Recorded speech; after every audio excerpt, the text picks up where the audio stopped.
एक तरफ गुजरात की हाई सिक्योरिटी साबरमती जेल की सलाखें और दूसरी तरफ 7 समंदर पार कनाडा के ब्रिटिश कोलंबिया में हुआ एक हाई प्रोफाइल मर्डर। इन दोनों के बीच के तार कैसे जुड़े? जब देश की जेल में बैठा कोई अपराधी विदेश में बैठकर कत्ल का फरमान सुनाता है तो वो सिर्फ एक लोकल क्रिमिनल नहीं रह जाता, वो एक ट्रांसनेशनल ऑर्गेनाइज्ड क्राइम सिंडिकेट बन जाता है।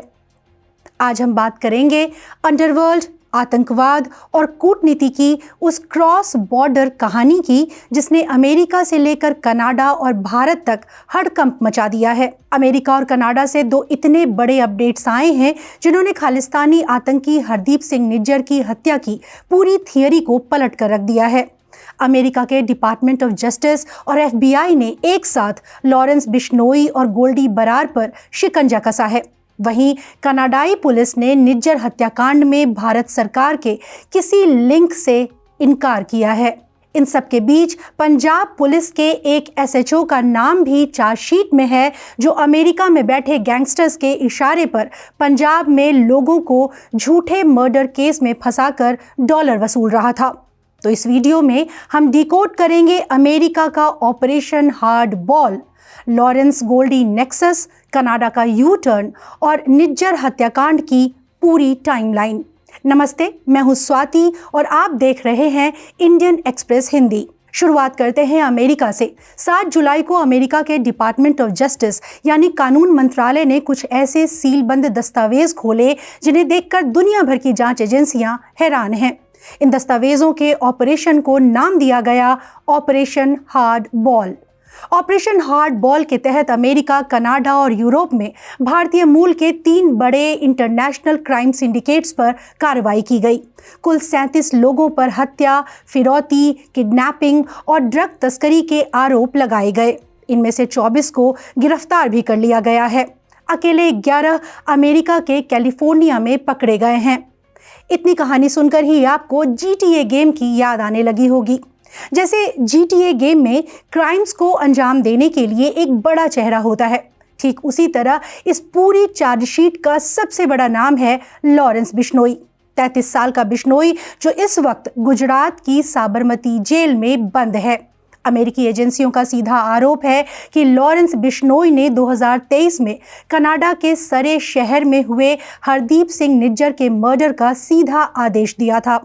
चार्जशीट के मुताबिक बिश्नोई ने जेल में स्मगल किए गए फोन्स का इस्तेमाल करते हुए इस ऑपरेशन को डायरेक्ट किया और हत्यारों को निज्जर की तस्वीर और उसके कई पते मुहैया कराए।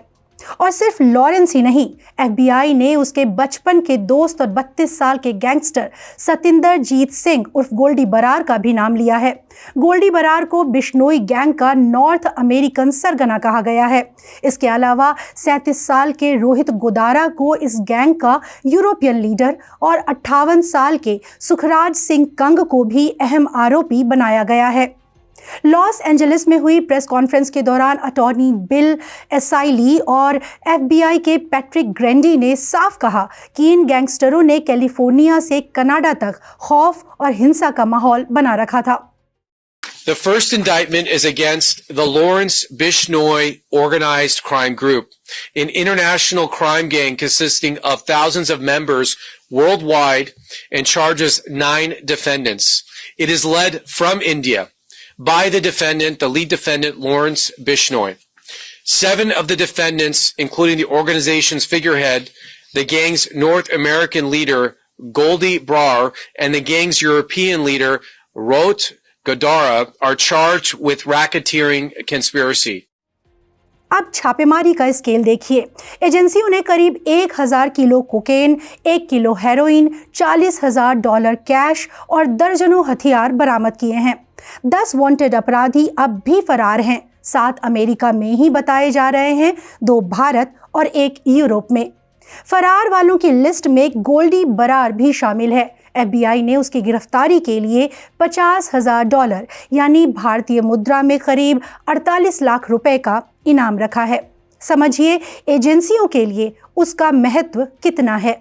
हो भी क्यों ना, लॉरेंस का सबसे खास गुर्गा कहा जाता है बरार। पंजाब के फरीदकोट का रहने वाला गोल्डी बरार 2017 में स्टूडेंट वीजा पर कनाडा गया था। बरार ने ही 29 मई 2022 को पंजाब के मानसा में हुए मशहूर सिंगर सिद्धू मूसेवाला के मर्डर की जिम्मेदारी ली थी। फेसबुक पोस्ट में उसने लिखा था कि यूथ अकाली दल के नेता विक्की मिड्डू खेड़ा की मौत का बदला लेने के लिए उसने सचिन बिश्नोई और लॉरेंस के साथ मिलकर मूसेवाला को मरवाया। भारतीय एजेंसियां पहले ही बता चुकी हैं कि गोल्डी बरार के संबंध आतंकी संगठन बब्बर खालसा इंटरनेशनल से हैं। बॉर्डर पार से ड्रोन के जरिए हथियारबंद और बारूद मंगवाता रहा है। भारत सरकार उसे यूएपीए के तहत आतंकी घोषित कर चुकी है और इंटरपोल ने उसके खिलाफ रेड कॉर्नर नोटिस जारी किया हुआ है। एफबीआई का कहना है कि गोल्डी फिल वक्त अमेरिका में है और कैलिफोर्निया के सैक्रामेंटो और फेस्ट्रो के अलावा कनाडा, भारत और मेक्सिको में उसका नेक्सस फैला है। 1 जुलाई 2026 को लॉस एंजलिस की फेडरल कोर्ट ने उसके खिलाफ RICO अंग्रेजी में फुल फॉर्म बताएं तो racketeer influenced and corrupt organisations यानी साजिश, फिरौती और ड्रग्स तस्करी के तहत अरेस्ट वारंट जारी किया था और अब उसकी नए सिरे से तलाश हो रही है। टीवी चैनलों पर आप कई बार इन गैंगस्टरों की महिमा मंडन करने वाली कहानियां देखते होंगे, जिनमें इन्हें वन मैन आर्मी की तरह पेश किया जाता है, लेकिन हैं ये असल में बहुत खतरनाक। इसीलिए अमेरिकी एजेंसियां लंबे समय तक इन्हें धर दबोचने का ऑपरेशन चला रही थी और सिर्फ बिश्नोई गैंग ही उनके निशाने पर नहीं था। जग्गू भगवानपुरिया और धांडा गैंग पर भी क्रैकडाउन किया गया। और ये ऑपरेशन चला कैसे, भारतीय एजेंसियों ने कैसे मदद की, बता रहे हैं हमारे साथी रिपोर्टर महेंद्र सिंह मनराल। यूएस के द्वारा चलाए गए हार्ड बॉल ऑपरेशन के बारे में भारतीय एजेंसीज को 1 से 1.5 महीने पहले ही जानकारी मिल चुकी थी। सूत्रों से पता चला है कि यूएस ऑफिशियल ने पिछले 2 महीने पहले भारतीय एजेंसी से काफ़ी सारी जानकारी साझा करी थी। उन्होंने भारतीय एजेंसी से जानकारी मांगी थी लॉरेंस बिश्नोई, गोल्डी बरार, रोहित गोदारा और इनके और एसोसिएट्स के बारे में। इसके अलावा उन्होंने इनसे जानकारी भी साझा करी थी, जिसमें उन्होंने इनसे पूछा था कि इनके कौन कौन एसोसिएट्स हैं जो कि फॉरेन कंट्रीज से ऑपरेट कर रहे हैं, उनके खिलाफ इनके पास क्या क्या एविडेंसेस हैं।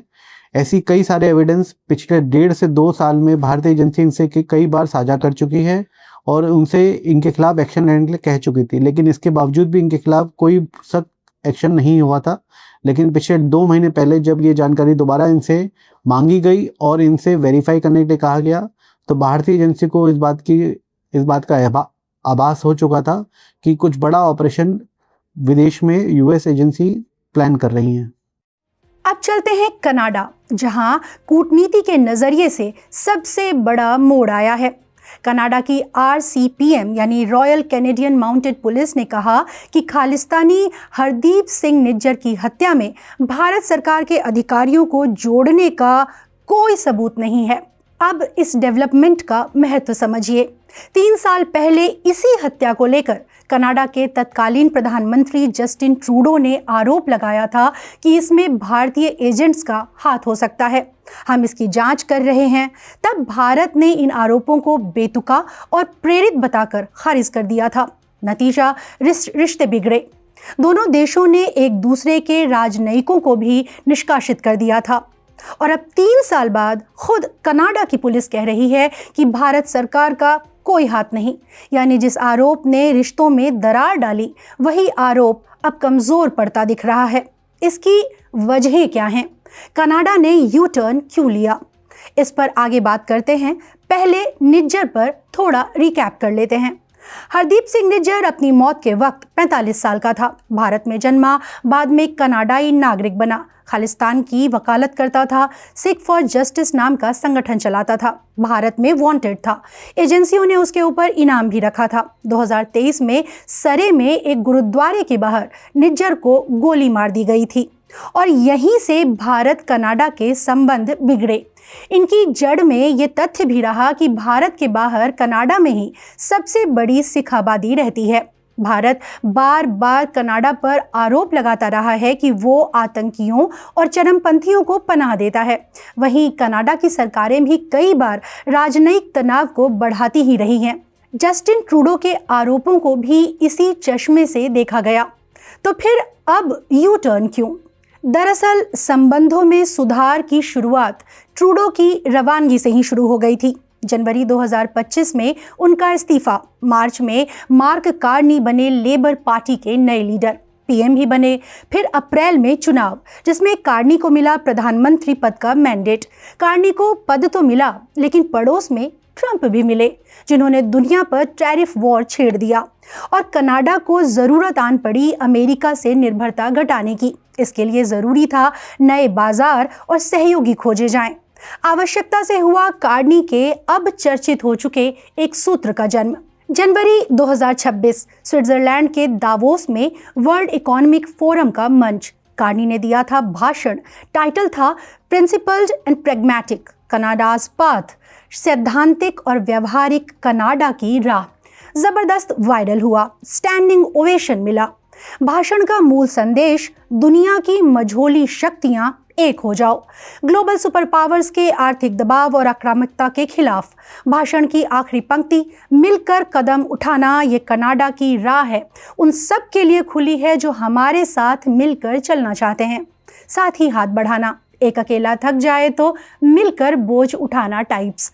इसी राह पर बढ़ते हुए मार्क कार्नी प्रधानमंत्री बनने के बाद से अब तक 4 बार नरेंद्र मोदी से मिल चुके हैं। पहली सदेह भेंट जून 2025 में 51वां G7 सम्मेलन, जिसकी मेजबानी कनाडा ने की थी।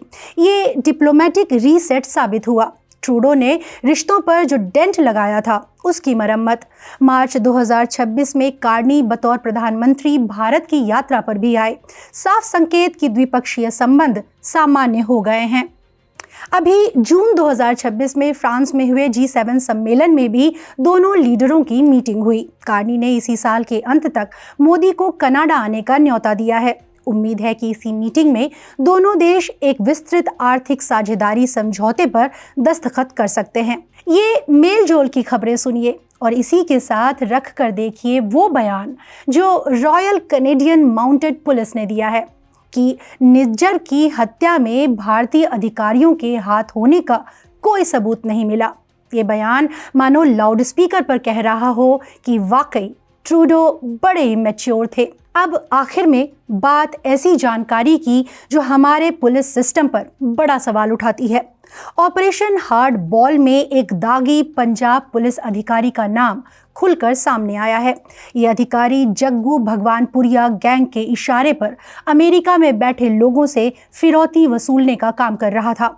इस अधिकारी का नाम है गुरिंदरजीत सिंह नागरा, पंजाब के होशियारपुर जिले के टांडा पुलिस स्टेशन का SHO। FBI चार्जशीट के मुताबिक अप्रैल 2026 में कैलिफोर्निया के स्टॉकटन में रहने वाले 22 साल के गुरलाल सिंह ने नागरा के एक शख्स की जानकारी भेजी। गुरलाल भगवानपुरिया गैंग का गुर्गा है और अमेरिका में अवैध तरीके से रह रहा था। जिस शख्स की डिटेल्स उसने नागरा को भेजी वो लॉस एंजलिस में रह रहा था। जानकारी मिलने के बाद नागरा ने उस व्यक्ति के पिता को पंजाब में फ़ोन किया, धमकी दी कि अगर उसे $4 लाख नहीं दिए तो वो जनवरी 2026 में किसी BS नाम के व्यक्ति के मर्डर केस में पूरे परिवार को झूठा फंसा देगा। चार्जशीट में तारीखों का पूरा ब्यौरा है। 13 अप्रैल 2026 को नागरा ने विक्टिम के पिता को मर्डर केस में फंसाने की धमकी दी। 16 अप्रैल को उसने पैसे की डिमांड की। इसके बाद मई 2026 में पंजाब पुलिस ने एक प्रेस कॉन्फ्रेंस करके इस परिवार पर सार्वजनिक रूप से आरोप भी लगा दिए। फिर नागरा ने परिवार पर और दबाव बनाया, यानी एक वर्दीधारी पुलिस वाला अमेरिका में बैठे गैंगस्टर के एजेंट की तरह काम कर रहा था और फेक मर्डर केस की आड़ में फिरौती का रैकेट चला रहा था। इस खुलासे के बाद पंजाब पुलिस महकमे में हड़कंप मच गया है। 8 जुलाई को नागरा को तत्काल प्रभाव से पुलिस लाइंस होशियारपुर भेज दिया गया है। जालंधर रेंज के DIG ने बताया है कि जालंधर देहात के SP इस पूरे मामले की जांच करेंगे और जल्द से जल्द अपनी रिपोर्ट सौंपेंगे। नागरा ने खुद को बेकसूर बताते हुए कहा कि उसे नहीं पता कि उसका नाम अमेरिकी दस्तावेजों में कैसे आ गया। और यही इस पूरी कहानी की असली परत खुलती है। FBI का साफ कहना है कि इन गैंग्स ने भारत में अधिकारियों को भ्रष्ट किया और भ्रष्ट सरकारी अधिकारियों के साथ साझेदारी की ताकि वसूली की जा सके और विरोधियों पर झूठे केस दर्ज किए जा सकें। यानी ये कोई इकलौती घटना नहीं थी, ये इस पूरे क्रिमिनल सिंडिकेट की सोची समझी रणनीति थी। तो कुल जमा तस्वीर क्या है? एक जेल की कोठरी से चलने वाला वैश्विक साम्राज्य, कनाडा के गुरुद्वारे से लेकर कैलिफोर्निया की गलियों तक फैला जाल, पंजाब के एक थाने का SHO जो उसी जाल की एक कड़ी निकला, और वो कूटनीतिक आरोप जिसने भारत कनाडा के रिश्ते हिला दिए थे। ऑपरेशन हार्ड बॉल ने सिर्फ 37 आरोपियों को बेनकाब नहीं किया है, बल्कि वो पूरा तंत्र बेनकाब कर दिया है, जहां अपराध करने वाले और अपराध रोकने का दावा करने वाले एक ही सिक्के के दो पहलू निकले। जो भी अपडेट्स होंगे आप तक पहुंचाते रहेंगे। देखते रहिए इंडियन एक्सप्रेस हिंदी। शुक्रिया।